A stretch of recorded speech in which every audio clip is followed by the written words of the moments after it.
The Progressive Radio Network is a thinking person's network for our world's progressive visionaries and stakeholders and great thinkers to assemble on a commercial-free and listener-supported network.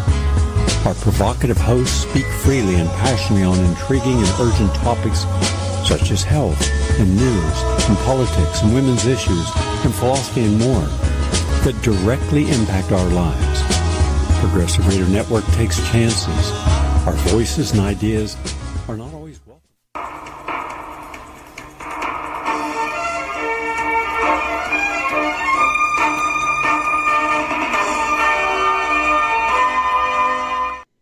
We are VIC Fellowship, and VIC stands for Vaccine Information Coalition. You're listening to Progressive Radio Network, the world's most listened to commercial-free and truth radio program in the world. My name is Renee, and my co-host and husband, Gary Tunsky, will be joining us on the show today. The title of our show is What in the Cell is Going On? And we're on every Monday at 2 p.m. Eastern, which can be accessed live on the front page of prn.fm or later on the front page of our vacinfo.org website. We thank this radio station for allowing us to now have any questions you may have answered on next week's show. As Jesse just mentioned on Progressive Radio Network, the voicemail line is 862-800-6805. And just leave your name, your question, and let them know it's for our show, What in the Cell is Going On. Our guest today is Dr. Eli Camp, who is a licensed primary care naturopathic doctor. She practices in Florida, Oklahoma, New Hampshire, and strongly advocates for patient education through her medicinetalk.org website. She co-authored with last week's guest a book titled The Unvaccinated Child, a treatment guide for parents and caregivers, and we proudly welcome Dr. Camp to our show. Hello. Hello there. Thank you so much for having me today. Absolutely. So tell us, Dr. Eli, how does an unvaccinated child live in today's world without vaccines that have saved the world? Right? Well, the strategy is pretty simple. It's right, keep your kids healthy and expose them to the natural environment so their immune systems can become strong and vibrant. And, avoid those things that are toxic and not good for our bodies. It's amazing, Dr. Camp, that a lot of the parents that actually order the food for the children, they don't look at the ingredients, they don't look at how it's made, so they just kind of pass their ignorance onto their children, and the children get affected. This is so true. And sadly, it's because I think the parents didn't learn as children what to do. Oh my gosh, I lived on, I can't believe I'm alive today. I lived on Doritos, David's sunflower seeds, and Mountain Dews my whole childhood. Well, my husband, who's a little bit older than myself and a very traditional man, we often have these conversations where he talks about what his mom did growing up and what his grandmother did, and it was very, very different.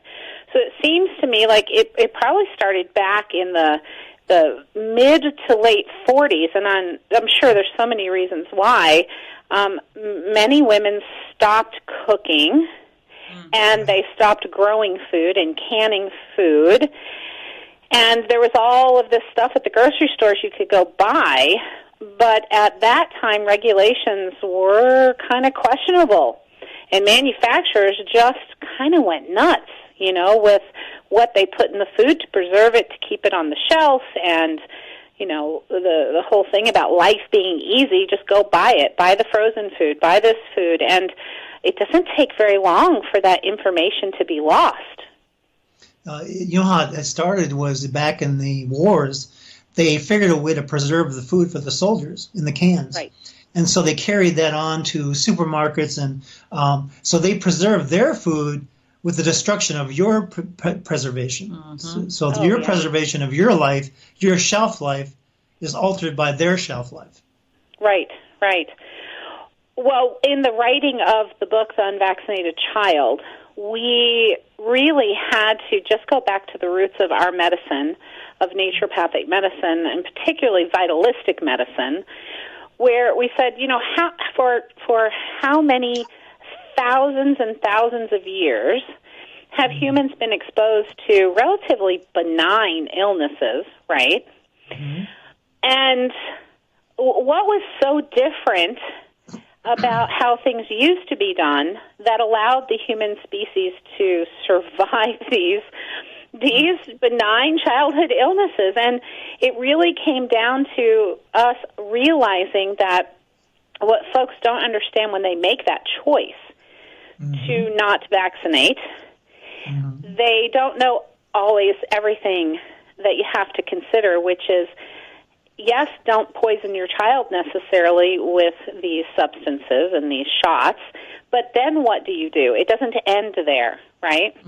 Right. You're making a commitment. It's sort of built into the decision. You make the commitment to raise the healthiest children that you can so their bodies can do what they were designed to do, which is mount an immune response and get rid of anything that invades the body and remember it for the next time. And, you know, what's interesting is I just posted on my Facebook page, and I'm in an argument with Facebook because they don't want to leave my post up. The NIH just released a study a couple of years ago, and you know it takes time for research to permeate, right?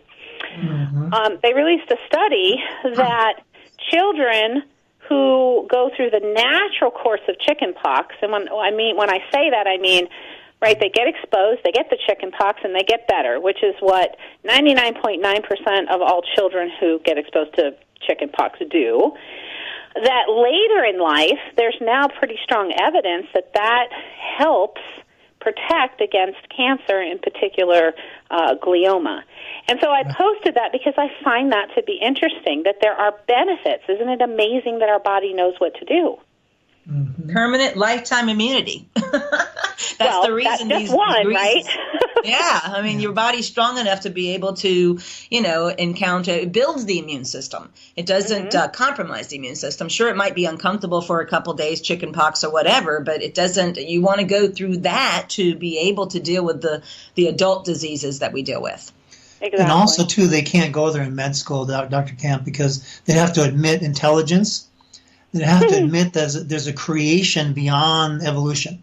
So they can't even go there. Yeah.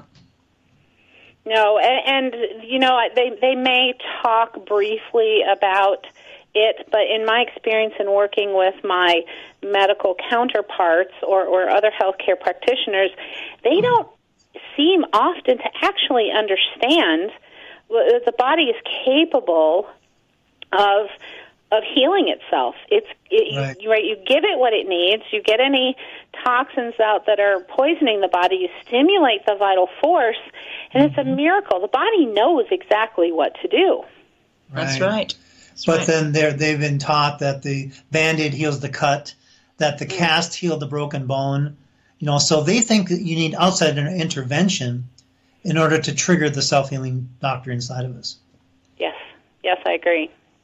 But so many good people are doing really amazing things to try and raise the awareness of the humans on our planet today. And there are many people who know and who are doing what they can do to sort of go back to a different kind of world, right? A world where we're not allowing food manufacturers and pharmaceutical companies and oil companies and all of these other people making a profit, right? They're not allowing them to damage us the way they once were. But there's so many people who just don't even know.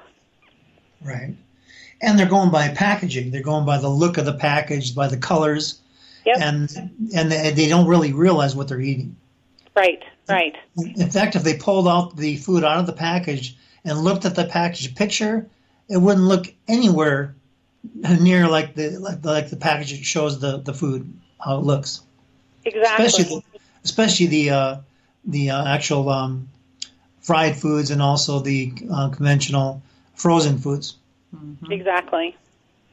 Yeah, when I'm raising my grandchildren. I have a 10 and a 9-year-old. And we started very early. As soon as they could read, when we would go shopping, we would coach them through reading the labels. And these days, they're so smart. Kids find shortcuts for everything, right? So the other day, we're at the grocery store, and my grandson picks up a package of of crackers. They love crackers and hummus, and he turns the package over and he says, after not even 2 seconds, "Well, I can't read most of those words. This is clearly not for us." Oh, that's right. Awesome. I mean, if you can read celery and flaxseed and flour, gluten-free flour, because we eat gluten-free. If you can read the words and understand them, and you know what shouldn't be in there, like some certain preservatives, they're relatively safe. But he just put it right back down on the shelf because, those big, long scientific names. Well, that's not food. Right. That's kind of what we base our knowledge as far as getting the knowledge to the parents is if you can't pronounce it, you can't digest it. So anything you can't pronounce on the back of the box or the can or jar or package, then you put it down. Don't touch it. Exactly. Well, I had... he calls them Frankenfoods. No, I call them Frankenfoods. Frankenfood. Well, heck yeah. Heck yeah. I want my food to come out of the ground, not the lab. Exactly. It's like this, when you go to a restaurant and they show the sample dishes they're having for the day, and the plastic foods. That's what we feel like we're eating. Exactly.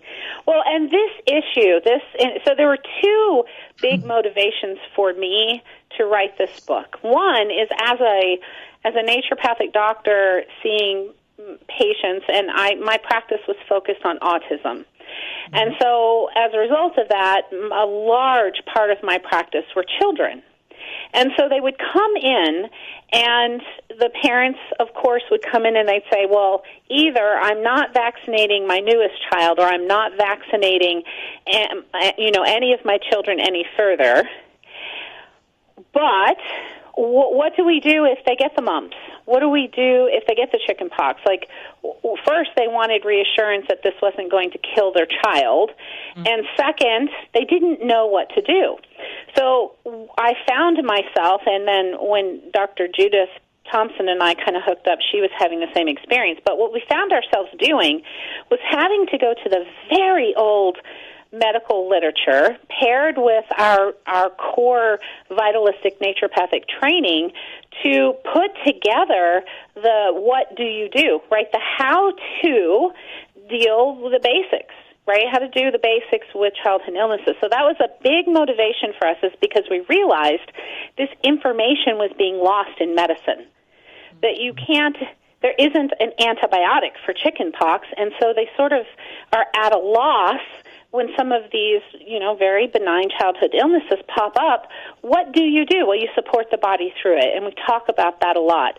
But this second issue, which is what we were just talking about this morning, is the food, because nutrition is a cornerstone for health. You eat poorly, your body, which is made up of all those molecules you're eating, doesn't function the way it was so incredibly designed to do. Right?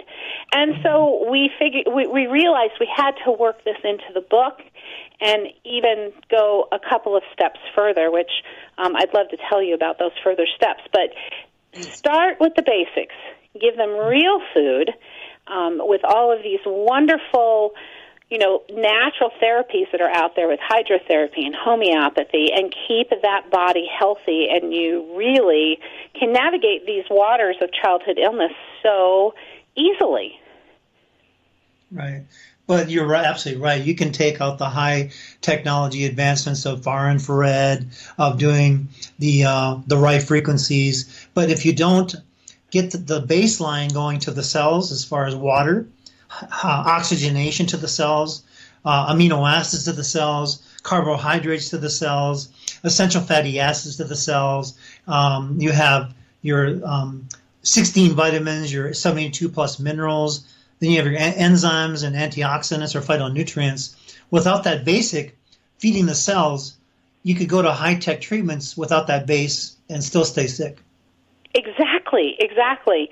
And unfortunately, in today's world, there is no curriculum at public school, private school, homeschooling, unless the parents build it themselves. There's nothing that teaches our young ones how to understand all of those things you just said. So nutrition basics. right? Well, what's a fat? What's a carbohydrate? What's a protein? Where do they come from? Are there good fats? Are there bad fats? Is there good protein? Is there bad protein? And how does it affect our body when we eat that? If you're going to become a nutritionist, you don't even learn that stuff until you get to college, right? Right. Well, even the dietitians food don't know the manufacturers, basics. exactly, and the food manufacturers have 60-plus years on us in conditioning our children to desire things that are simply not good for them. Right. They're actually, And so- children today are being taught that apples come from the grocery store. They don't even know it comes on a tree. Or that French fries are a vegetable. Right. Seriously. Yeah. So I don't know if last week you and Dr. Judith talked about our work with an organization called the Naturopathic Medicine Institute. No. So this is an organization that is about teaching the public that there's a healing power innate within our body, and that if you work with it, you get better. And one of their endeavors right now is something called Nutrition for Kids, which Dr. Judith and I are both heavily involved in. And I'll just mention it, and if people are more interested or interested to learn more, they can jump over there to naturopathicmedicineinstitute.org. But it's a K-12 online learning program that we'd like to develop for kiddos and take them all the way through, right, from very, very young to when they're starting their life on their own, and give them all the basics, all the core information, and do it in a really fun way using technology to its fullest extent with games and goal setting and, the kind of program that kids are going to say to their parents, not can I go play Minecraft, but can I go do Nutrition for Kids? And we're so excited about it. We have a Kickstarter campaign going right now. It ends on Wednesday. And it's going to be amazing. And I think for people who have that ability of long vision, and they can understand that until we can't change things until we change the next generation and teach them. And then they will have knowledge that they can start to pass on, because we didn't do this well as a human people. At some point, we lost information, we lost knowledge, and we turned to leaders who aren't giving us good information. Right. And that also includes the position of trust, too, like a dietitian in the hospital, or even MDs. As you know, MDs are only taught the basics of nutrition, if anything at all. And they're taught what's a protein, what's a carb, and what's a fat. But you ask an MD, what's a polysaccharide? What's a phytonutrient? What is a healthy sugar or a healthy fat versus a polysaccharide or a saturated fat, doctor? And they don't know the difference. They don't. They don't know nutrition has anything to do with health. They even had a McDonald's at Miami Joe DiMaggio, Joe DiMaggio down in South Florida, where my baby girl passed away. They had a McDonald's downstairs, literally. I mean, it's just unbelievable how misinformed and mistaught the medical schools are training these doctors. Oh, yes. I completely agree. It's sad. I saw a post. Actually, I read an article for a zero-fat diet. You know, there's always these fad diets that come out, and this MD was pushing this thing about zero fat, not distinguishing healthy fats and bad fats. And I thought to myself, did you not sit through physiology? Do you not realize that the cell walls have to have fat in them in order for the cells to communicate? I mean, right? Basic science. It's cluelessness. Well, that's all. Also, you carry that over, Dr. Camp, to cholesterol. They say, block cholesterol with a statin drug like Lipitor. You block cholesterol, it'll kill you. You need cholesterol for the brain, for the sex hormones, for the cell membrane, for the structures inside the cell to communicate through intracellular communication. And they don't even address that. What's a good cholesterol and what's a bad? What's LDL? What's HDL? Exactly. Well, it's interesting to me that when the sales of cholesterol blockers like the statins fall, amazingly, within like 6 to 10 months, the new guidelines come out pushing the acceptable levels of cholesterol even lower. Right. Isn't that an interesting Propaganda. phenomenon? Propaganda, right. Yeah, propaganda. Do you know the top infectious disease specialist at Miami Children's Hospital who diagnosed my daughter with Epstein-Barr virus 5 weeks before she passed away? 3 weeks into the mono, because you know that as a kissing disease as a child. You drink somebody else's glass of water or something, you get this mono. Do you know that 3 weeks into it, I was bathing her and I noticed that she was losing weight. So I called this top infectious disease specialist. You know what he told me? She needs fat, Oreo cookies, ice cream, anything fattening. Oh. Is that insane how misinformed these people are? It's insane. Well, they just don't learn it. They simply don't. That's why I'm so learn excited it. what you guys are doing. Yeah, Well, we Dr. are Camp, too. they should know. They should know it, because if you ask any MD, hey, doctor, do you really believe that nutrition has nothing to do with the illness? And they say it doesn't have anything to do with the illness. Then you ask them, well, what about rickets, doc? That's a nutritional deficiency that can kill somebody. What about scurvy? That's a vitamin C deficiency. That's not a pharmaceutical deficiency. That is a nutrient deficiency that can kill you. What about beriberi? What about rickets? What about, and you go on to the whole plethora of diseases that can kill you as a mononutrient deficiency. Yep. And yet they right. don't look at it think that what way. happens when they're all deficient or imbalanced. Yeah, And exactly. that's the extreme end of deficiency when it ends in disease. How much time do you have right before it shows up as a disease when it actually needed to be addressed for optimal health? This is the lost puzzle piece here, right? Yes, if you don't take in enough vitamin C, you can end up with scurvy.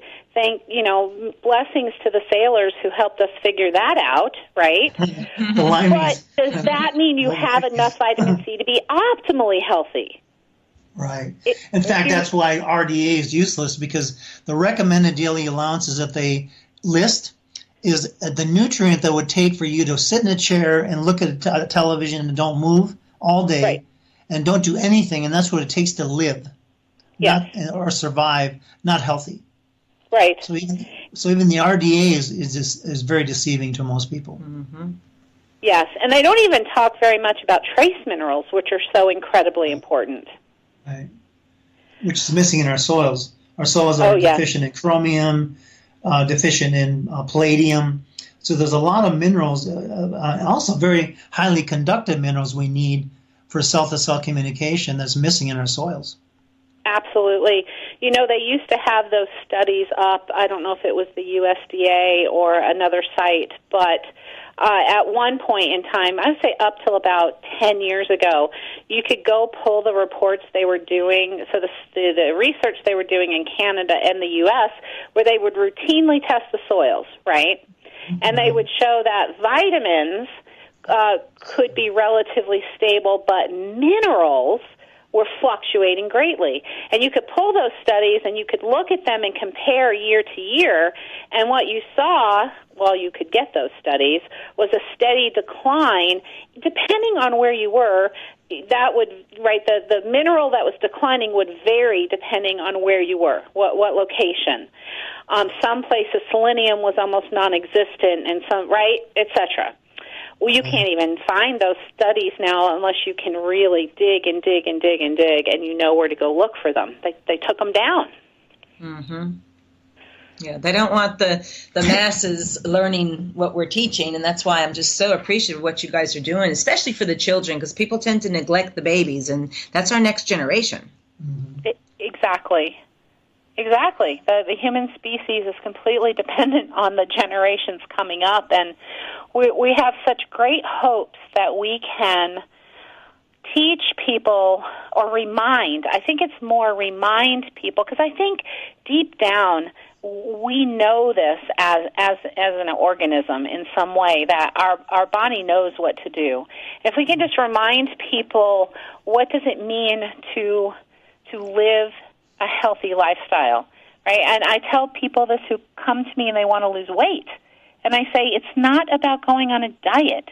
It's about making a change to where you are living a healthy lifestyle and getting your body to be the most capable that it can be in doing what it does best. I mean, right, you get a cut if you cut your finger with a knife, which I do a lot when I'm slicing vegetables because I'm trying to go too fast. But you get a cut. If you just keep it clean and protect it from, getting dirty, your body knows exactly what to do, and that cut heals all by itself, right? Right. Yep. Right. And also, too, the self-healing mechanism that we have is triggered by oxygen, is triggered by calcium, is triggered by amino acids. And the building blocks of nutrition, it's not a pharmaceutical residue that heals the cut. No. So the pharmaceuticals are just there as a Band-Aid to deal with the symptom of pain or inflammation until it heals. But Exactly. the docs think that the drug healed the cut, or their cast healed the broken bone, or their Band-Aid healed the cut. So Right. they think the outside intervention that they did actually healed them, when it was the internal self-healing doctor that kicked in and healed them. Exactly. Because no one ever said I'm deficient in aspirin. That's right. And it's amazing what I usually do to MDs when they question me, or they even say that the nutrition has nothing to do with it. I ask them one question: "Hey, doc, what is the nuts and bolts? What's the bricks and mortar? What's the scaffolding or the matrix of a human being? What's the makeup?" If they knew, they'd say cells form tissues, the tissues form the organs form the systems, and the systems form the body organism. So cellular structures, the hierarchy of power is the cell. Okay, what runs the cell, doc? And most of them don't know this. But if they knew what the cell is made of, the composition, they'd say every cell needs water, all 100 trillion of them. Every cell needs amino acids, up to 22. Every cell needs oxygen for combustion. Every cell needs glycogen or carbohydrates for fueling up the mitochondria. Every cell needs essential fatty acids. Every cell needs up to 72 minerals. Every cell needs up to 16 vitamins. And so the building blocks are not medications, doc. So what drug do you have on the market that has any water in it for the cell, any oxygen in it for the cell, Right. any amino acids in it for the cell, any vitamins in it for the cell, any minerals in it for the cell? And I go on, and I'll say, if you can answer that question, I'll stop here. Right. They So they probably can't- have never been able to answer that for you. And they can't answer it, so they run behind, out the back door and don't face it. Ugh. Well, why thankfully, this is so there's necessary. folks like us making a difference, right? Yeah. But also, too, the children, the sharp ones, when they learn nutrition, you'll find that they educate their parents. And Yes. that's when it becomes really progressive and making a dent. That's why what you guys are doing is so important, Yeah. because nobody's focusing on, like I said, raising the next generation and teaching them, because Right. the drug companies are, heavily influencing them that, fruits and vegetables come from the grocery store. You can ask a kid, an average child, and that's what they're going to tell you these things come from. Well, I've had patients, 7, 8, 9, 10 years old say, when we're talking about food, they'll ask me questions like, "Well, does chocolate milk come from brown cows?" Oh, no. And they're very serious, and I never mock them. And we sort of go back to basics a little bit. But yeah, so that was our hope. People have tried to influence adults with nutrition knowledge and information, and I do think that you can make an impact when you speak to the adult. But when it becomes what you learn about the world from a very young age, how you understand the world, the perception you have of the world, when we can start to affect that, then they'll ask for carrots and hummus instead of Lucky Charms or Captain Crunch. Exactly. And also, you'll notice, too, the marketing in grocery stores, you'll see Captain Crunch, and you'll see all these toxic cereals that are half sugar. They're at the eye level of a kid. So when they see these boxes that are red and gold and very colorful, they tug on the mom's shirt and they say, "Mommy, I want that Captain Crunch, or I want that Choco Berries." Yeah. And they just because they don't want the kid to throw a tantrum, they'll just tell them just throw it in the cart and we'll get it. They do, and I think they also do that because I think parents often struggle with getting their kids to eat. Yes, exactly. And so in their brains, they may not even realize they're doing this, but I think they think, oh, well, they've said they wanted this and it looks good and I know they'll eat it, so they'll be getting something. And look, they've added vitamins and minerals, so it can't be all bad. Right. Mm. Yeah, especially autistic children. Like with my daughter, she ate 3 things. I mean, it's impossible to get them to eat anything. So once they find something they like to eat, that's just what they eat, only. Right. Yes, and that's true for children on the spectrum, and it's true for little ones in general, and especially those little ones who are being fed primarily fast food diets. They start to develop a taste for these ingredients that are just not good for us, and then they go to eat real food, and it doesn't trigger those receptors, which so then their brains aren't responding. It's a mess right now, but I think that there are paths out of this mess. Slowly but surely, you get kids excited about real food in so many ways. Let them get involved and engaged, and if you get them excited, then maybe that will leak over to the parents. But definitely, as they grow, you always come back to your roots, don't you? That's right. At some point, sometimes you're 20, and sometimes you're 30, and sometimes you're 80, but you eventually come back to your roots. And we're so excited at the potential that exists here. Now we just got to get everybody else on board. Is this going to be a physical school or an online teaching? How are you guys going to be presenting the class? The teachings? Yeah, we're going to do it online. So there's a great group out in California called the Institute of Naturopathic Medicine. We're the Naturopathic Medicine Institute. Anyway, they're doing hands-on stuff. So what we decided to do was realize that not everybody can get into a center, into a clinic, right? I mean, we have people from all walks of life and all different parts of our country. Many of them, thankfully, have access to the Internet or access to a library where there's Internet. And so by creating this as an online program, broken into modules, age appropriate, so our teenagers aren't working through what our kindergartners are. It can build, so we can give us some foundational stuff, and then it gets more complex, more depth. We want to use games because children love to play games, and they're doing it anyway. Why not play these games? So we want to make that fun. We want to create a community where kids can submit recipes that they've come up with. We've got, of course, the learning, which, what kid's going to sit there and just watch a lecture? So it's going to be interactive with activities, and we have this incredible curriculum planned from shopping to cooking to learning the basics to activities. I'm so excited about it. Awesome. Have you ever used the method of the doctrine of signatures, Dr. Kemp? Oh, I'm very familiar with Doctrine of Signatures, yes. Yes, and that's what I use for kids, because the kids can picture a walnut looking like a brain, or an avocado looking like the womb and the cervix with the seed in the middle of the avocado. And so we can show pictures of a carrot looking like an eye, or a tomato looking like a heart when you cut it in half. The 4 chambers and the lutein and the lycopene in the tomato, along with the coronary artery signature, that's the white that is actually through the tomato, is identical to the heart if you cut the heart in half. Also, is that the stuff that you guys are looking to do? That will actually be included in it because there's, like you said, that you can relate to that. You can see it. It's a visual. And when you see the walnut in the store, you can't help but think about the brain. Right, because of the shape of it.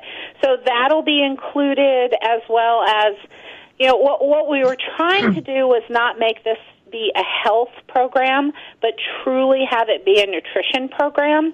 And by doing that, we can really bring in a lot of peripheral ideas and not necessarily disguise them, but make the connection between understanding nutrition and food and all this stuff, and then how it relates to health. So we can put that stuff in there, because when kids learn, it has to be fun, but kids do even better when they understand why. Kids are why creatures. Why this? Why that? Why does this grow on a tree? And why does that grow in the ground? And why is it important for me to eat this green vegetable? They want to know why. And so we're going to have lots of answers to why. That's exciting. That is very exciting. And I'd love to put your link on our treatment link of the vacinfo.org website to give people that, the information to get to your class, because this is huge, huge. Absolutely. Well, we're at step 1. So step 1 is our Kickstarter campaign, which raises just enough to let us continue to submit grants, because grant writers are a little expensive. But even more importantly, we want to create one module in its entirety so that people can actually experience what the modules are going to be like, what kind of activities, what's the learning style, is it fun, do the kids want to do it? If we can create one module, I think this will be transformative for people to understand the larger program we're trying to put together. Well, I'm just excited. I mean, this is definitely going to make a huge change. Now, what are you guys planning on doing because what we teach is that we have to clean up the cells, and nutrition's the whole part. I mean, our cleanse is all organic vegetable juice and raw foods for 21 days. But what about like the toxins that are, you had told me yesterday or whenever we talked that you only take unvaccinated children, correct? No, I'll work with anyone regardless of whether they've made the choice to vaccinate or not, because even vaccinated children can navigate life in a much more healthy way if they're healthier. That's Absolutely. Right. That's right. Yeah. So part of the program includes talking about fasting and juicing and cleansing, again, from the perspective of nutrition versus the perspective of a treatment, right? Okay. Yeah. Because our bodies actually do better when you do some fasting. Do you use any homeopathics at all for detoxification? Well, in my practice, I do. So I am homeopathy is one of my areas of specialty, and I absolutely will use homeopathy when I'm working with an individual, child or adult, in trying to get their body clean. I do really follow that 3-point approach to give the body what it needs, get the toxins out, and stimulate the vital force. And you can't go wrong with that. It's never failed me, knock on wood, ever. No, that's exactly what we do. That's wonderful. We actually teach that it's like trying to eat a meal with your hand over your mouth. Our cells are so toxic, caked up, and from not only what we inject, eat, breathe, and drink, but also generational damage from the DNA and the cells and everything. So we've got to take that hand out from over the mouth and then allow the nutrients to get into the cells. Absolutely. And, people aren't necessarily producing their own food, which they could be. Right. Yeah. I mean, there is something very fulfilling about planting one tomato plant, a non-genetically modified tomato plant, and planting it and watering it and having it produce food that you then harvest and eat right off the vine. I don't know how many people have never had that experience, but it's a lot of people. And they say, well, I live in an apartment. And I say, well, then put it in a pot and put it on your on your front terrace. porch. Yeah. That's great. We're actually spending in the next couple of weeks with an original organic farmer from 30 years ago, Stephen Fisher, that we met at the biological dentist office, believe it or not. But anyway, he is he's been teaching how to literally put 3 feet of organic soil on top of the already poisoned soil.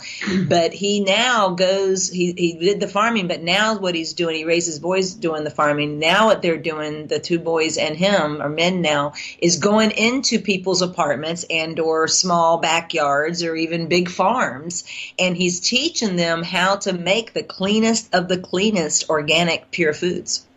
Wow. Which is huge. And he's actually even offered to, he just bought 150 acres additional. He even put 3 RV spots, hookups there, because we have an RV, a Wellness on Wheels. And he says, you can come up here and spend time on the property. We're going to grow stuff for you guys and for your members, and to provide the real clean food, because I'm sure you know that the powers that be are trying to even, compromise with the organic foods now. Right. Big time. Big time. I even very divinely went to an authentic health food store here locally where our coach is being worked on. And when we got there to get a juice, there was their delivery truck. And I took a picture of the truck. And I go in and I order my juice, and then I Google them, and I scroll down like probably 8 or 10 articles about them. And then I get to the article that was written the day before. And this is an authentic health food store. I get the day before, January 8th, this was January 9th, and the article was written the day before saying how Unfi just went to merged with Super Value, $2.9 billion. And Super Value, Gary remembers as a child. Yeah, my mom used to shop there in Minnesota when I was a kid. Right. And there's nothing organic at Super Value. It's a convention, it's like a Walmart, Yeah. Oh, yeah. So, I wanted to believe that, maybe they're going to bring them up a little bit, but then I'm like, I don't think so. Because, Sickness Incorporated's taken over in these days today, so it's going to be compromising even the places that have been providing foods to these, these clean restaurants and, and health food stores. Right, right. Well, that's a very, for me, that takes us into this sort of conversation that is looking at things. What's the cause? What is the cause of this? And I'm not someone who thinks money or profit is inherently bad, right? We live in a world where you can make the choice to have a world without money, but you can do so much more good when you use it as a tool. But when it becomes the reason why people do things is simply to make money, I think this is what has happened. I know that this is what has happened. Why are we still using fossil fuels for our cars? Well, because the oil, right, is a huge profit business, and it just it gets into these conversations of to really fix things. And to not just do a Band-Aid, you have to change the core conversation or the core motivation.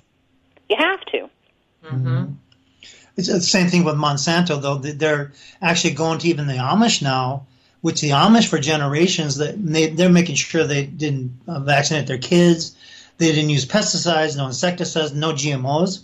Yeah. Now they're prostituting themselves with Monsanto and Bayer to actually get their Terminator seeds, because they're told that they're going to have bigger yields for their farming. Oh, wow. So, so it's really it's getting bad in the Amish community, because we scan a lot of the Amish. Yeah, we go up to Pennsylvania, and the majority of our patients are Amish, and their foods are poisoned. Yeah. I mean, they don't have this very hard to find organic Amish farms today. Well, are they? Why are they doing this because of the greater yield in crop? Well, they believe that, but there's no yield. There's no increased yield. In fact, like you said, the 3 minerals they use in their soil, where's the other 72 that are missing? Right. So they make it look like, look at how big this vegetable is, or look at the yields that you're getting, but they don't look at the quality. They look at the quantity. And so they're looking at a bigger picture of quantity for produce and for economics, increasing their profits. but they're not looking at the quality of the vegetable and also what they're doing to it with the pesticides and insecticides and the herbicides, in addition to the Roundup, in addition to the phosphates, and that they're putting all that into the crops, and it's actually growing up with it. So you can't wash the produce anymore. Wow. Yeah, and that's why I believe that very divinely we met this organic farmer that's going to have the answer, because if he can ship even all the way down to Mexico, we're opening an international healing solution down there, and he said he can even ship over there, but to provide, because I was just told by another organic farmer in Texas that the standards 3.5 years ago when the powers that be took over organic certification, she said they used to come like, on a weekly basis, making sure certain things were intact to be able to have, the license or have the certification. She said now they don't come anymore. They've gotten so much more lenient now. And it's because, again, Sickness Incorporated's big business, the love of money, the root of all evil. That's their God. That's who they worship, unfortunately. And not realizing how it was in the Garden of Eden. I mean, we want to go back to the way it used to be. Yeah, we were born in the garden, not in a laboratory. Right. And that's what you're doing. So that's why we're so excited to support you. Well, thank you. Thank you. And there's so few people that are trying to make these changes that we have to come together. We have to work together. And we all are, right? I see this community growing and growing and growing. So I'm so heartened by that. Yeah, people are definitely waking up. I was telling somebody this morning, we don't know, people don't even know what a real, un-GMO'd organic tomato is. No. No, they're really good when they're red and juicy. Right. They don't last as long, but they're juicier. Right, they don't preserve as long, but they're definitely better for you. That's awesome. Well, and have you been following those articles about is it gluten that everybody's having so many problems with, or is it the glyphosate? See, it's a glyphosate. Yeah. It's not so much the gluten, but they blame it on the gluten, and it is a glyphosate. Exactly. And, blaming it on the gluten certainly helps the manufacturers making gluten-free food, right? Right. So now you have people sort of interwoven, even though they're on opposite camps, because it's profitable for everybody. And this is not me telling everybody, oh, you're fine, go eat gluten. There are people who truly have a sensitivity or reaction to gluten. Absolutely. The MMR vaccine specifically. Right, exactly, right? Is what caused it. I'd like to touch on something else real fast that I had Googled you when I first heard your name. I don't know how much you can share in the little bit of time we have left, but seizures, obviously encephalitis, swelling of the brain. What experience do you have and what results have you seen? So depending on what triggered it, right? So the ones that are triggered by a vaccination are have to be handled differently because it's sort of a different pathway, in my opinion. And normally, I'll just say for any child, and I'm going to stick with children because that's mostly who I've treated with seizures, I always do a homeopathic remedy that is specific to the case. So I can't say, arnica is for seizures because that's not how homeopathy works. So a homeopathic remedy specific to that case, looking at what toxins that they've been exposed to, looking at food sensitivities they might have, and then looking at their nutrient status. Like where are their deficiencies? Do they have an excess of something? Because you know this, I know from your journey, and I've heard you enough times to say this. So you know that if there is some type of damage in the body from a vaccine or from anything, and you damage a pathway, especially a detoxification pathway, then you can get a buildup of something that's just not supposed to build up in the body, right? So lots of reasons why, but a common thing with seizures that I find, in my practice at least, and I think many of my colleagues do, is that the status of the minerals in the body can play a role. and sometimes deficiency, sometimes excess. But when you balance that out, you can often see the seizures respond in a favorable way. Oh, and of course with homeopathy and other things. Mm-hmm. Pink Himalayan salt, I would think, would be really the salts, the good salts. That is a good salt. So any of your sea salts are good. I also like and I won't use any particular brands because it depends on the person I'm working with. But there's a number of very good trace mineral products out there. Now, not the ones that are like 18 trace minerals. I'm talking about the ones that have the full complement of the trace minerals that occur naturally in our world, and which our soils have been depleted of. Yep, absolutely. That's what this organic farmer that we're going to meet in the next couple of weeks. That's exactly where he's coming from. So we'll keep in touch, because as our food deteriorates, we'll have an avenue for clean food. Right. And I think seizures at some level have a lot to do with cellular communication, which this is right up your alley, Gary. So if the cells aren't talking properly, then you can get, and whether that's neurological cells, right, cells of the nervous system, cells of the intestinal tract. I mean, we have all different kinds of cells in our body, and they do different jobs, but they all still have to communicate. And when that communication gets disrupted, who knows what ends up downstream?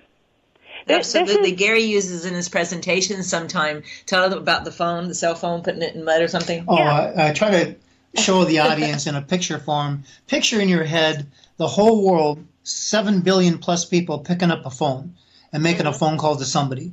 So now you have 7 billion conversations going on worldwide.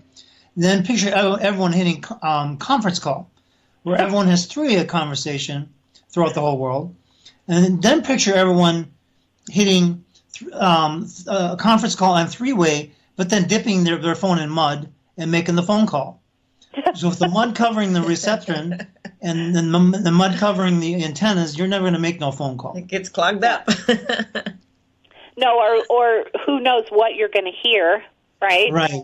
Exactly. Right. Distortion. Right. Exactly. That's crazy. Our scanner, we have the cellular quantum physics scanner that we use and to show what's going on with the cells, and it shows dehydration sometimes in people that drink gallons of water a day. And they're just literally, it's just bouncing off the cell because they're so caked with the toxins they've been injected, eaten, and breathing. So and that's why our cleanse kind of takes that film out from over the cell. Or a lot of people, they spend hundreds of dollars a month on multivitamins, on herbs, botanicals, essential oils, and when they ingest them, the cells are so caked up and coated that they get malabsorption, and then they get expensive urine at best, is what I tell the people. That's right. So they waste their money. It's true, and I think that there's this whole subset of doctors out there, and not only doctors, but all kinds of practitioners who do not really understand the simplicity of restoring the body to health, right? They want people walking out with bags and bags and bags of stuff. But from a vitalistic perspective, it's not the stuff that's doing anything. You really have to understand why the organism isn't functioning and the very small basic tweaks that you need to do to get it, whether that's a cleanse or a detox or just addressing that core. It's interesting. You said they're drinking all this water, but they're still dehydrated. And that can come from toxin buildup, but it can also come from deficiencies in minerals. Right? That's right. That they don't have that electrical charge to, or that gradient that has to exist in the body to absorb the water from the intestinal tract. Hello. We're actually running out of time now. I'd love to have you on again. I would like you to give your contact information, if you don't mind. Anyone that would like to get a hold of you, please, in your class. Absolutely. So you can reach me at eCamp, N as in Nancy, D as in David, at gmail.com. So eCampND, that's my email. And to learn more about, what we're doing with this nutrition program, just hop over to naturopathicmedicineInstitute.org. It's It's right on the front page, and we love for people to believe in this as we do and see the potential. And we will have you on our treatment link. Thank you for being our guest today, and let's definitely keep in touch, okay? Thank you, Dr. Absolutely. Thank you so much, and keep doing all of the amazing work you're doing, because you guys are awesome. So are you, sweetheart. You're listening to Vic Fellowship, and our shows can be accessed on the front page of our vacinfo.org website on the belly of a little boy flexing his muscles. We're on every Monday at 2 p.m. Eastern, and our contact number is 800-939-8227. Again, if you have any questions about today's show, just call the voicemail line 862-800-6805 and leave your name, your question, and let them know it's for our What in the Cell is Going On show. We thank Progressive Radio Network for allowing us to give you this uncompromised truth, and ya bless.